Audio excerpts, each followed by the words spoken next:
Welcome to a new edition of the Neon Jazz interview series with veteran Michigan-based jazz composer Gregg Hill. On January 12, 2022, he opened up about his upcoming 2022 CD, The Ritmo Project. He grew up in central Michigan in a household where the music was always playing. As a small child, he remembers conga lines snaking through the house on Saturday nights to the sound of jazz. He's got a great story. Enjoy. Hey, Gregg, thanks for taking a minute out for the show. I appreciate it. Yeah, I'd love to do this. I listened to some of your interviews. I like your style. You have a real friendly, open style of interviewing people. It's pretty cool.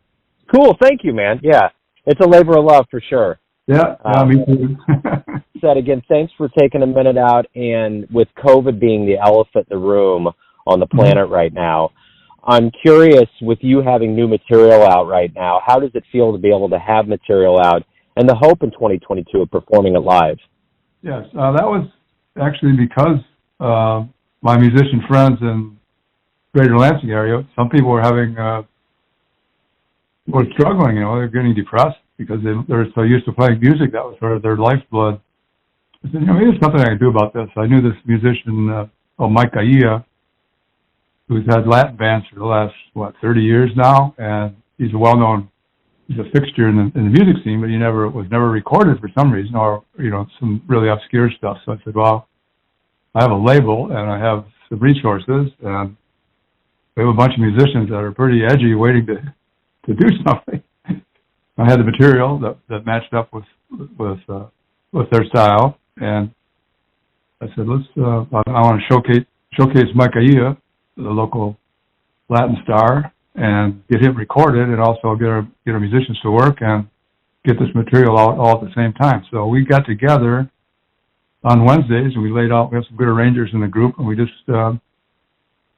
started hammering out some tunes, and we went every Wednesday for the beginning of 2021 till the release, and or till the recording session, I mean.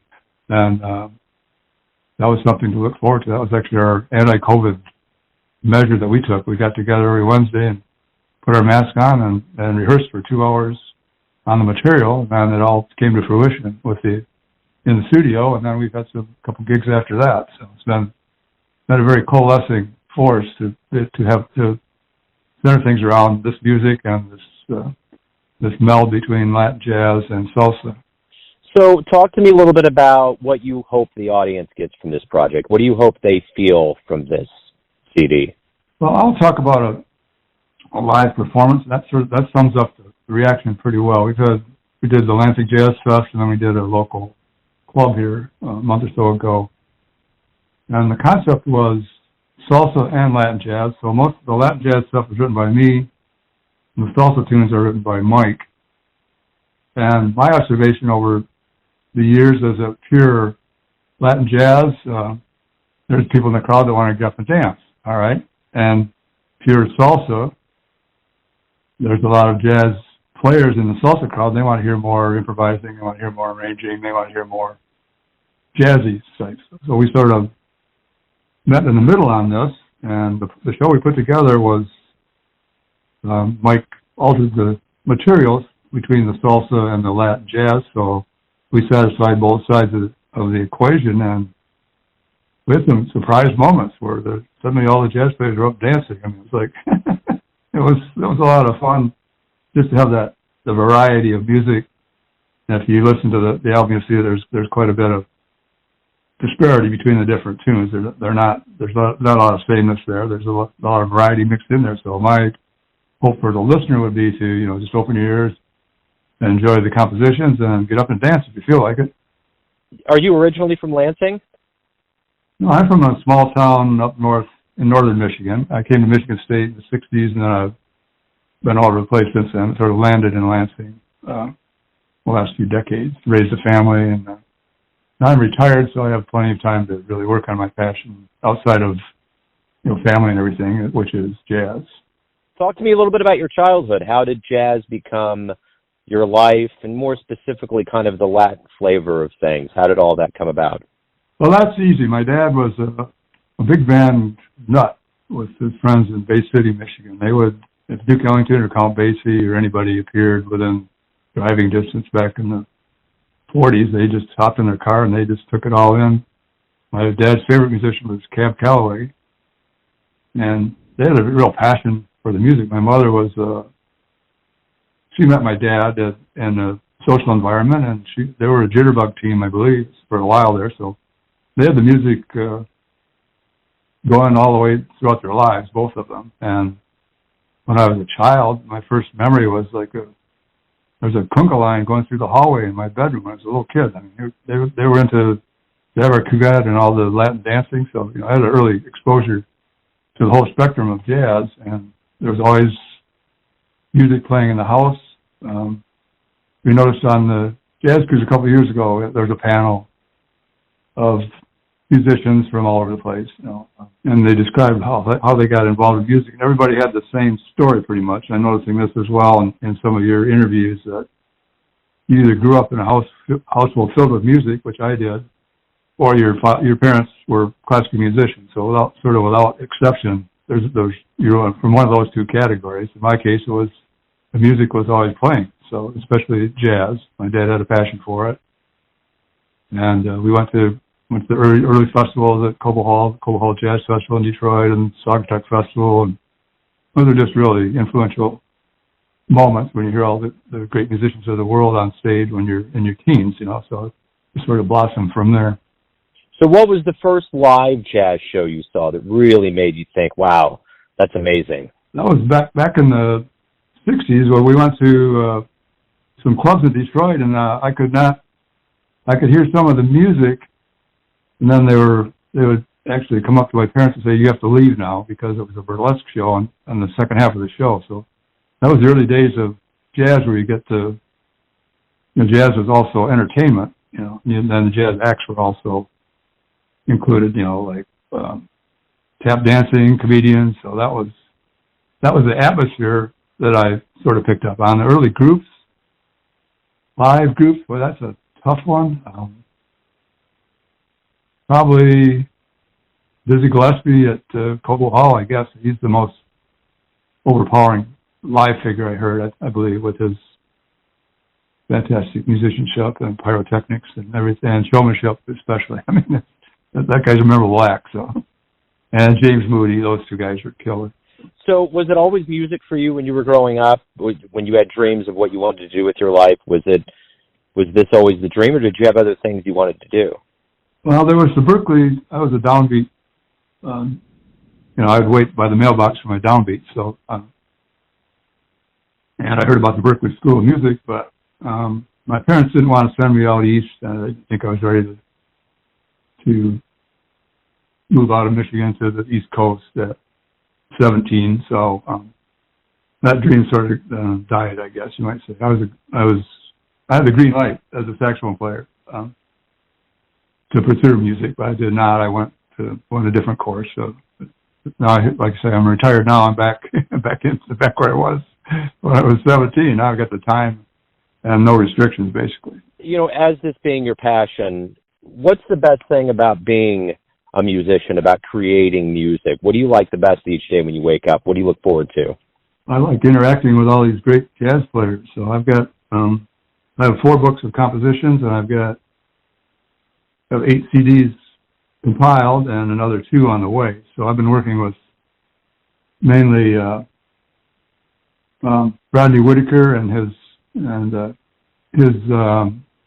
East Coast group, which is Terrell Stafford, Tim Warfield, Bruce Barth, Dana Hall, and Raquel Whitaker, his daughter. And we have 2 albums out on Origin, and another one is we're going in the studio to edit. It's already been recorded in the summertime. My other guy is Randy Napoleon, who was Freddie Cole's, is known for many things, but particularly being in the Freddie Cole group for all those years. And we had, speaking of COVID, before COVID, we have a performance area right in our house here. We brought in Freddie Cole, and we've had Emmett Cohen, we've had Tamir Hendelman, Cindy Scott, Sonny Wilkinson. We've had, we have space for musicians, so we would just invite the groups in, and we can seat about 60 people comfortably. So that's the joy of the music, is just being around really good musicians and exchanging musical ideas and just exchanging experience with them. That's what makes the whole thing go. In the realm right now of jazz, of all the musicians that are out there, is there anybody on your radar that you would love to see live that you haven't seen yet? Well, we go on the jazz cruise every year for the last 10 or 15 years, and but we've heard all the players that on the to-do list or the bucket list, whatever. Not really. I think of course they canceled the jazz cruise, another COVID victim, but that's been in addition to, we go to New Orleans every year. That's been canceled the last few years as well. So, to be honest with you, me and my wife Lois, who's also a great music lover, and we got together through the music actually. We met at the Summer Solstice Jazz Festival in East Lansing, and she came up to me and thanked me for sponsoring one of the acts in the show, and we've been together ever since. That was 15 years ago, and we've been really soaking it up for the last 15 years because she was a folk fan, and I brought her around to jazz, and now she knows as much as I do about the lives of the jazz world. So we've had just wonderful experience. It got us together, and it's given us a common love, I guess, outside of our love for each other. So, as hopefully things subside with COVID as the year goes on, and we do get back to live music, what do you hope we all collectively, musician and audience, realizes about the power of live music? Before going back to COVID again, I was working on, I talked about the early days of my early jazz experiences where, don't plan on bringing any strippers in or anything like that, but we did bring in, we created some live figures, we created some routines, some acts, we've created some sets.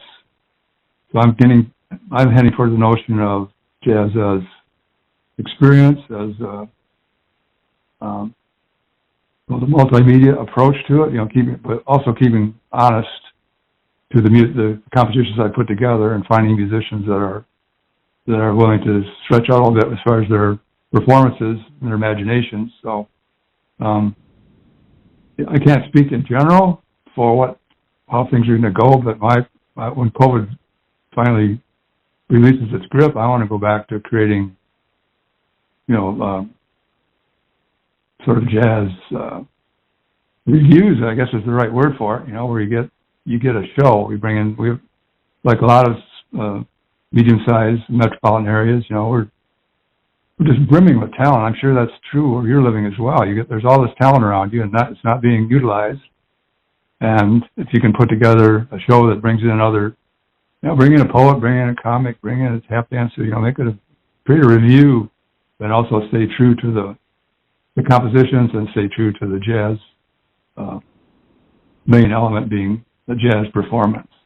Everyone has a perception or an idea of who they think you are, your family, your friends, your fans, but ultimately you live your life. You have a perception of yourself.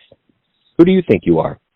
Well, I'm a composer who's sort of morphing into a player at 75, and it's sort of late, like I said, I put down my saxophone at 18, and now I'm picking up the piano at 75, and the prospects are bright. I'm playing out tonight, or tomorrow night, and I have several groups that I'm putting together, and I plan to step into the role of a live player again, that's my dream, that's my identity right now. I haven't quit composing, but I have 145 tunes put together, most of which have been performed or recorded. I think there's still some more gas in the tank there, but right now I'm concentrating on playing. That's my identity at the moment. Beautiful, man. Hey, Gregg, thank you for taking a minute out for Neon Jazz today. Good luck with the return to the stage and the new album. I really appreciate it. Happy New Year. Very nice talking to you. I love Neon Jazz. I'll be tuning in on a regular basis now. Thank you. Thanks for listening and tuning in to another Neon Jazz interview, where we give you a bit of insight into the finest players and composers in Lansing, Michigan, Kansas City, Missouri, and spots all over the world, giving fans all that jazz. Thanks to Gregg for his time, music, and story. If you want to hear more interviews, go to Famous Interviews with Joe Domino in the iTunes Store. Visit neonjazz at youtube.com, and for everything Neon Jazz all the time, go to theneonjazz.blogspot.com. Until next time, enjoy the jazz, my friends.